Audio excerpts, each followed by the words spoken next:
Well, good first day.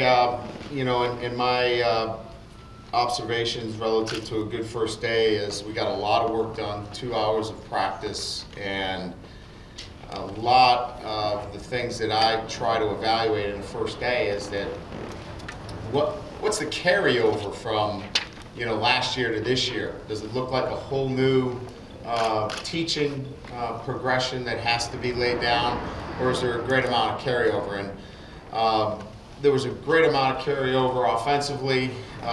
Everett stepped in there, and the tempo of the offense was outstanding. It was, for a first day, really exciting for me to watch him get back in there and look as though he was with us last year. So really didn't feel like there was a big gap relative to his lack of not being here last year. Certainly would have loved to have him on the team, but I was really pleased with that from an offensive standpoint. The receivers, you know, just picking up everything, their ability to pick up all the signaling. We didn't have a bunch of guys jumping offside and sloppiness with the ball on the ground. Those are the things that you're looking to evaluate in the first day, and very pleased with that.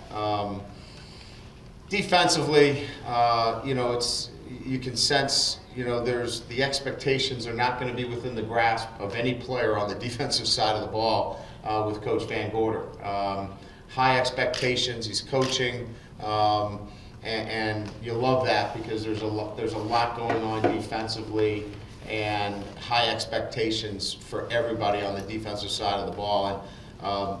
And his interaction with everything that's going on, you can feel it while you're out there. So really positive first day, got a lot of work done, got a lot of evaluation.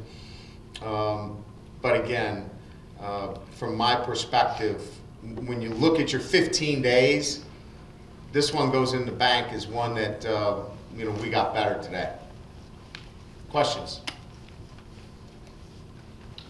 How big is just the familiarity between Everett and the receivers that he really hasn't worked with, and what are you sort of hoping to develop over these 15 Well, I think that's the one thing that's going to take some time. And, you know, there's some new things offensively that some of these young receivers haven't run. You know, with me being involved in the offense, you know, some routes that they hadn't run, a Chris Brown is not familiar with, a Will Fuller is not familiar with. You know, those guys are not familiar with some of those things. So that's going to take a little bit of time, but they're going to have all summer working with each other, and that'll happen. We're a little bit off in some of those things. The quarterback's accuracy is a little off today because, you know, it's really the first time where they've been together. But in terms of understanding what we want, in terms of the way they competed today, really feel good about all that. The rest will take some time, granted, but that we have. Brian, I don't want to overstate the Whitfield experience, but overall, are you glad that he did that, and what do you think he got out of that? I think, and I think I kind of alluded to this in some of the film study that I had with him, Everett, that is, there was definitely a conceptual awareness that he had lacked at some times with the passing game, and he clearly has that. It's an easier conversation for him.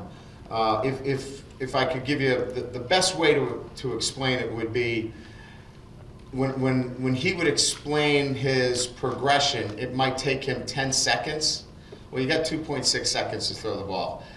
Now he's precise in his communication as to what his progression is. That tells me a lot.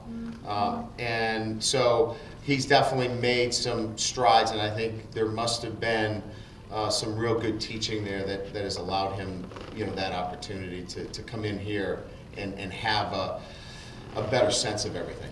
Brian, I don't know if it's oversimplifying it too, but you need your quarterback to be really good. Is he ultimately going to be, is it kind of on Everett to have everything look the way you want it to look, even though there's maybe 10 other guys out there, obviously?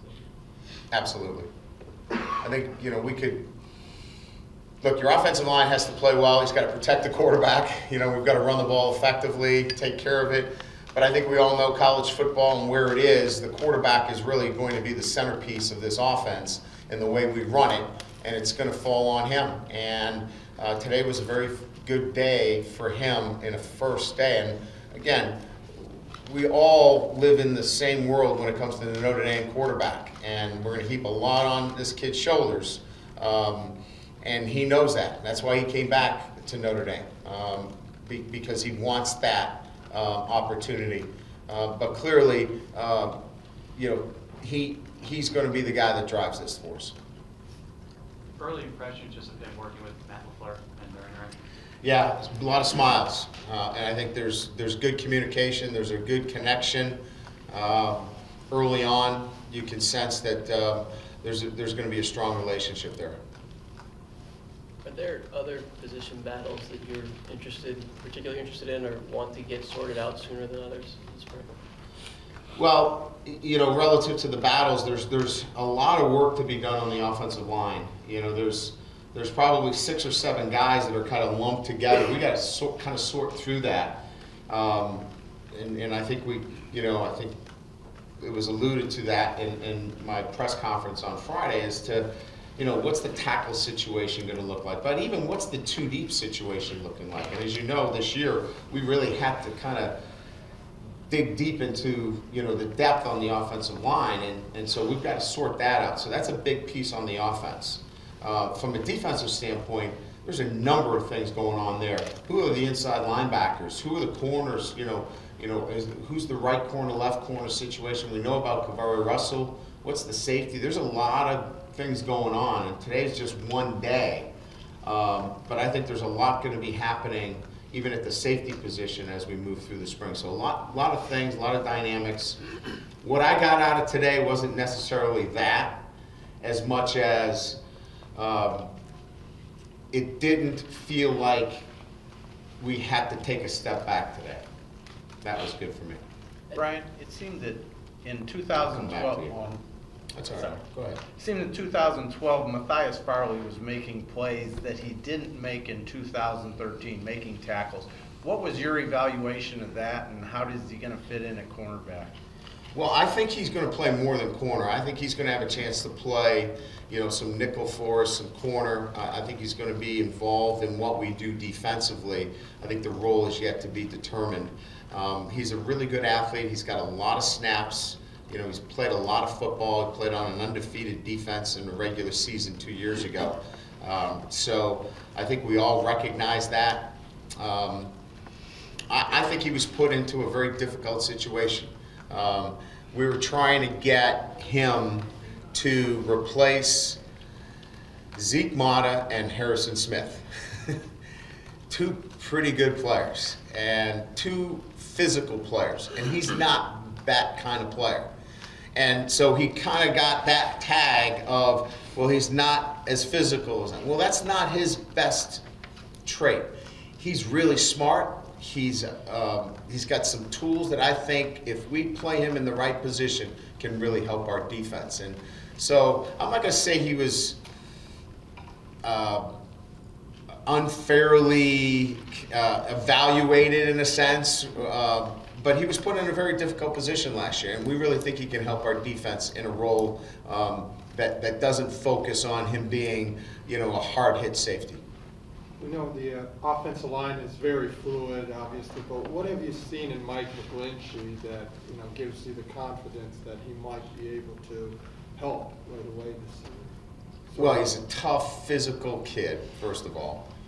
Toughness, mental toughness, physical toughness, long, athletic. He's got all the tools. He just needs, experience and time. And he's fighting to get on the field. It's a very competitive situation. So he's got all the tools necessary for him to be a starter for us. It's going to be time and place. When is that time? And when does he get that opportunity? I guess is what I'm saying. So what have we seen is that he's a tough, physical kid, mentally tough. He plays physical, and he's got all the tools to handle the position at tackle. So it's just going to be time and place. And you've always been kind of blessed here with having that inline blocking tight end, even moving Troy over there. You had Ragone prior to that. Who takes that role this year? I mean, you know Koyak can catch. I think Ben Koyak is somebody that in the last probably 6 games of the season really was an effective blocker for us. And I think he could be more than that. I think he'd be a very good blocker for us. So he will do that job for us. You know, Durham Smythe will be involved in there. And then if we have to use an offensive lineman, you know, that we put another jersey on, we certainly can do that too, because we've got some depth on the offensive line. But I fully expect Ben Koyak to be able to do the job for us first and foremost. And then we get young at the position after that. Could McGlinchey be one of those offensive linemen? Sure, absolutely. I don't think, you know, we've got a great situation where we have some flexibility there. You know, he's a guy that, you know, running around is as athletic as some of the tight ends in the country. So, you know, he's a guy that easily could throw, you know, a second jersey on and line up at tight end. Brian, when you're not in pads, I don't know how much you can tell about your running backs, but your thoughts on Greg Bryant right now? Again, I think he's probably what we've always thought about him, just his workouts, top of the line and everything that he does. I know our guys don't like to tackle him. He's physical. He's got all the tools to be a premier, you know, running back. And so, you know, you add him to the mix, and you know, with Cam and Torian, you know, we feel really fortunate to have, you know, 3 great running backs. To kind of piggyback off that, as far as Folston goes, last year he had a few games where he was the #1 guy. What would you like to see this spring in his development to kind of get him more into that role maybe? Well, you know, at running back, you know, everybody talks about a #1 guy. There's, you know, you're going to have 2 or 3 guys that are going to play for you. You're never really going to just have one guy and feature one guy. You're always going to have a couple of guys. I think he's going to continue to develop, continue to get stronger, continue to learn the offense. And look, it's our job to get our players to develop and be better players year in and year out. And I expect Terry Folston to be a better player than he was last year. Without Grace at the inside spot, do you kind of lump all the Mikes and Wills together at this point, or what do you expect to see? No, the Mike will be separated from the Will, clearly. There'll be a difference between the two, and their jobs definitely have a distinct difference. You know, I think what you're looking at in both of those positions right now are guys that are similar in body type, but they will have different jobs. So we're going to have to sort out their traits and what their skills are to discern the Mike from the Will. So they look the same, and look, a lot of our personnel are first and second down personnel. As you can see in our recruiting last year and this year, we're recruiting more third down personnel. You know, guys that can be on the field more third down, rush the passer, third down, linebackers, safeties, and so we're in that process now of trying to sort that out as to who the Mike and who the Will is. Last guy I want to ask about specifically was Sheldon Day. You talked a little bit about leadership and that type of thing on Friday. What do you expect out of him as far as being in front of that defensive line group? Well, you know, Sheldon's not, a guy that is ready to stand in front and command. But he can give us consistency in performance. He can give us consistency in work ethic. He can give us the accountability necessary to be somebody that we can model and put up out front. He's not going to stand in front. He's not, Cap Lewis in his senior year. That guy stands in front, you're going to listen, right? He's not there yet, but he certainly is showing us the consistency. So what we're asking for Sheldon is to give us Sheldon Day, the same Sheldon Day every single day. And that's the first step. Brian, do you think eventually you'll flip to where you'll be more of a 4-3 team than a 34? Maybe not this year, but at some point, the way you're recruiting. I think it just really depends on who we're playing, the schedule, the teams that you're playing. it's so easy now to get in and out of the 3-down and 4-down defense that the way we're going to construct it, it's really going to be week to week. It's going to be similar to what New England's doing. One week they might be all 4 down the entire game, and then the next week they're in 3 down. The way we're going to play it, it's going to be easy for us to be in and out of 3 down. So it's really going to be more game plan structured than it has been in the past. Than say, hey, we're a 3-down team that morphs into 4 down. We're going to be situationally 3 down, 4 down. We just need to continue to recruit some more of those guys that can get after the quarterback. Brian, a terminology question. You're not using the cat and dog. Yeah, or are you? we're not. And so what do you call the former cat linebacker, just rush backer? Yes. Yeah, we're calling the rush right now. Anything else? Good. All right.